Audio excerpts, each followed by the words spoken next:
recently it's come to light that one of the most world famous video game review websites, Polygon, has started removing scores from their reviews.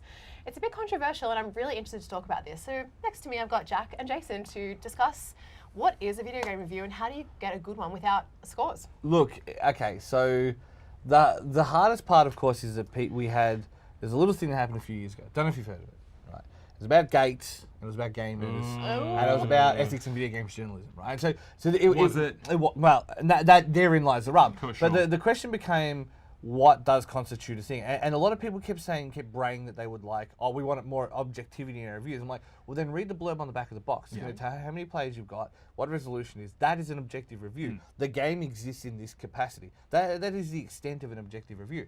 Unfortunately, the problem you face is that every game review, every single piece of opinion piece like that is subjective. It is by its very nature biased and it is by its very nature subjective. Well, that was one of the biggest reasons why Polygon was saying that they were removing the scores from their reviews, because like as games change, like how we talk about games changes, and we kind of need to keep up and not be so kind of, I mean, a big part of it was that games are, because they're being updated so often, we can't just have the launch review. That's right. And then like as a game like goes into its second, third, fourth, like how long has Rainbow Six Siege been out for? The life cycle adapts over time, and not only that, when games release, there's always content updates, day one patches. Games never really launch perfect now. Yeah. So they were saying their main points was that because they play the game to as much as capacity as they can and write something up on it, that it's frowned upon to change a review post its release. So they're trying to do a badge now, a recommendation badge, and I think that's supposed to adapt and change to give them a little bit of leeway when their review might not be accurate 6 to 1 year or even 5 years down the track. I mean,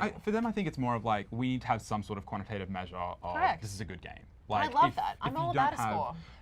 The thing is, well, I mean, you want to keep the scores. I do. I'm Why? a big fan. Why though? I'm time poor. I don't like reading big essays. I love to scroll to the bottom and get that like categorization, pros and cons list, like IGN do. Yeah. And I love that you can sort of break it down by graphics, gameplay, and all that kind of stuff in a snapshot. If I want to read more, I will. The issue you face is that in games journalism specifically, and not that it's exclusive to us, but the game journalism, if you have a 5 out of 5 movie, it's not a perfect movie. There's no such thing as a perfect movie. Yeah. Any artistic thing, even an inherently commercial one like video games, there's no such thing as a perfect video game. And yes, people will disagree with that hardy, but They're wrong.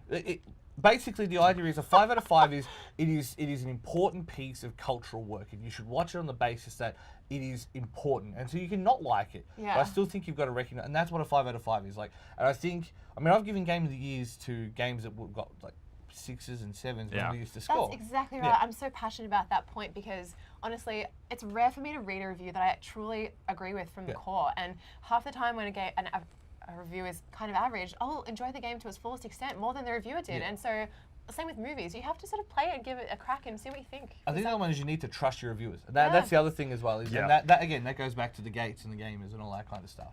Is that the trust is gone. The trust is dead, especially in video games. So you need to trust that people are telling you, at the very least, they're being earnest in their opinion. Correct. You can agree with it, you can disagree with it, that's fine. Yep. And I mean, like, if I get an email, like, I remember I got an email to do Halo 3 review, and someone just said, oh, Halo's shit. I'm like, why do you think it's shit? I know it's shit. I'm like, well, that's as much different as that. Well, Yeah. In It's like like credibility at stake. it also comes down to that kind of like distrust more broadly, I think, with people and media. Like this isn't just like gaming. No, it's like, of course so not. much of it is around like politics right now. Yeah. And I think that more and more, and specifically again in what Chris Plant, the editor at Polygon, wrote in this article, was about like we want to try and make it more up to date, because there are YouTubers coming onto the scene and coming up with new ideas and All being the fresh. time. And It's so saturated. more and more, the influencer is like there's less of a distance between the viewer and the presenter in that case.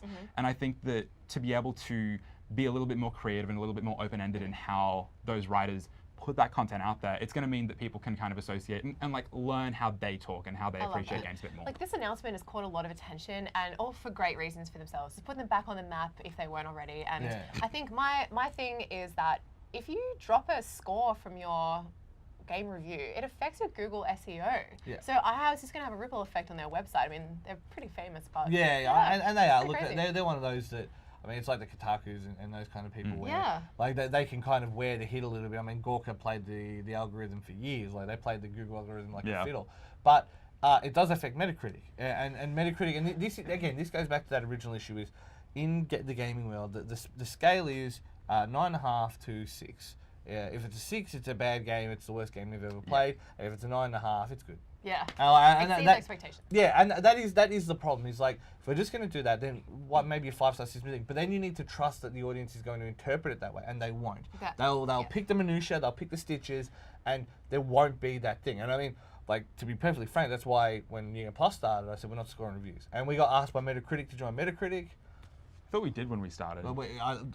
Much to my chagrin. Right. And then I had to fight him, and I said, no, we're not doing it anymore. Like, I'm sick of it. Yeah. So, To me, if I was going to see scoring in a review, I want to see the full spectrum, and I want the out of 100, for example, I want it to be broken up into categories and accumulating into a type. See, that just turns it so much more into like, let's tell a story of how quantitative this review is. Yeah. Like 0 to 100, I think is by far the worst score. Like 0 to 100, 0 to like a 0.5 scale is a joke. Oh, 0 to 10 has been written like the 6 to 9.5, like that's a joke. I think 0 to 5 kind of works because it's simplistic, it's very decisive. Well, what does a 3 out of 5 even mean? It's a lukewarm game. Yeah, You it's- have it's 1 and decent, 2 is yeah. bad. Yeah. 3 is lukewarm. Yeah. 4 is a good game, and then 5 is this is a significant piece of culture that you really should be on board with. And I think that's a really easy way. and for there people can be to twos around you it. enjoy. Like, I mean, I've played games where fundamentally they're not good games. EDF.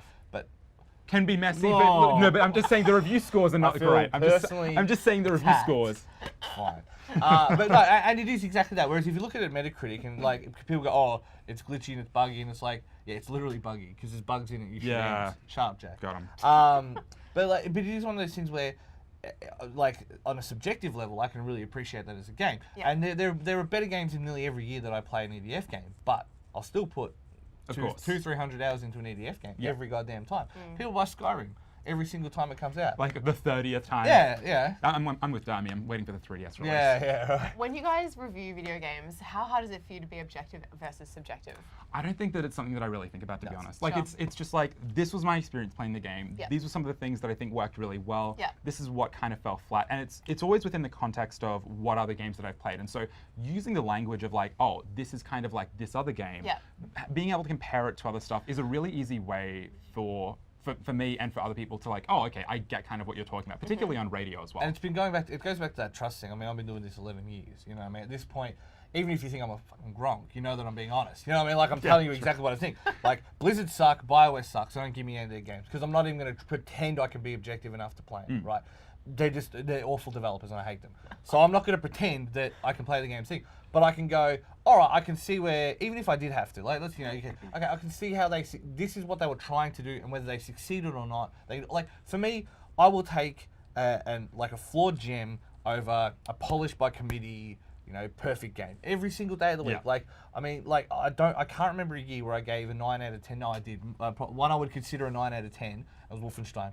What I gave my game the Wolfenstein 2 were fantastic. But even then, where they failed is what makes the game great. Where you can see where they tried, and even if they missed what they were going for, I can appreciate that on its own level. And again, pure wank, don't get me wrong, but it is that thing of, New Game Plus. But it is that thing of, people have that trust that even if they disagree with me, even if they disagree with what I'm doing, they know that you're buying into what you're saying. and it's also a case of, I don't think you're allowed, I don't think you should have an opinion on anything beyond, I don't care, if you haven't watched it.